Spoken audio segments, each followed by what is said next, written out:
Bharuch SOG police દ્વારા operation ભંગાર market 1 શરૂ કરતા અંકલેશ્વરના 5 પોલીસ મથકના સ્ટાફ સાથે રાખી 10 ટીમ બનાવી અંસાર માર્કેટ અને આજુબાજુ માર્કેટમાં સર્ચ કર્યું હતું।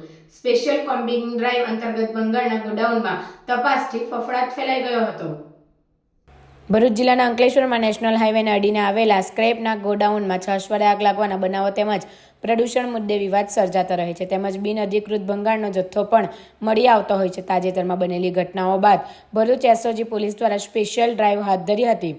ઓપરેશન ભંગાર માર્કેટ 1 અંતર્ગત અંકલેશ્વર અંસાર અને નોબલ માર્કેટમાં કલાક સુધી ગોડાઉનોમાં ચેકિંગ કરવામાં આવ્યું હતું। આ ચેકિંગમાં 11 અધિકારીઓ 90 પોલીસ જવાનોની 10 ટીમોએ સ્ક્રેપના ગોડાઉન તથા સ્ક્રેપનો ધંધો કરતા ઇસમોની સઘન તપાસ કરી હતી। ચેકિંગ દરમિયાન સ્ક્રેપ ગોડાઉન સકમંડ જગ્યા ભાડા કરાર નહીં કરનાર ઇસમોના પોલીસ વેરિફિકેશન બાબત ચેક કરતા જાહેરનામા ભંગના 50 કેસ, બીરોલના 25 કેસ તેમજ BNSSની કલમ હેઠળ 9 કેસ કરવામાં આવ્યા હતા। ચેકિંગમાં LCB અંકલેશ્વરના તમામ ડિવિઝન અને પાનોલી પોલીસનો સ્ટાફ પણ જોડાયો હતો। આ ઉપરાંત પોલીસ દ્વારા 2 સ્થળની શંકાસ્પદ MS ધાતુનો 46,200 રૂપિયાનો જથ્થો ઝડપી પાડી એક ઇસમની અટક કરી તો અન્ય એક સ્થળેથી લોખંડનો શંકાસ્પદ જથ્થો 40,800 રૂપિયાનો જપ્ત કરી એક ઇસમ સામે કાર્યવાહી કરી છે।